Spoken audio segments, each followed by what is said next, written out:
இப்போ விளக்கு வந்து 6 விளக்கு அகல் விளக்கு வச்சுருக்கேன். அகல் விளக்கு எப்பவும் போல் 6 அகல் விளக்கு ரெடி பண்ணி வச்சுருக்கேன். அதில் வந்து திரி போட்டு எண்ணெய் போட்டு தான் ஏற்றுறேன். 3 எண்ணெய் இருக்குது இல்லையா, தீபம் எண்ணெய், அந்த எண்ணெய் தான் இன்றைக்கி நான் அதில் தான் விளக்கு ஏற்ற போகிறேன். இப்போ இது இந்த நிலப்படியில் இந்த விளக்கை நம்ம வந்து வாசலில் வச்சு நான் உங்களுக்கு காமிக்கிறேன். இது உங்களுக்கு நிலப்படியில் வச்சோம்னா நமக்கு என்ன எதுன்னு கஷ்டம்னா, இந்த தீய சக்தி அதெல்லாம் எதுவுமே வராது. கண் திருஷ்டி, தீய சக்தி அந்த மாதிரிலாம் எதுவுமே நமக்கு வராமல், நிலப்படியில் லக்ஷ்மி இது இருக்காங்கன்னு ஐதீகம்.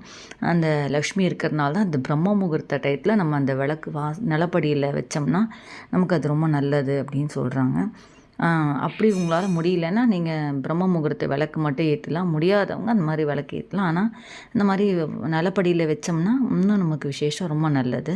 இப்போ பார்த்திங்கன்னா 2 சைடும் இந்த விளக்கு வச்சுருக்கேன். இப்போ பார்த்திங்கனாலே தெரியும் 2 சைடும் விளக்கு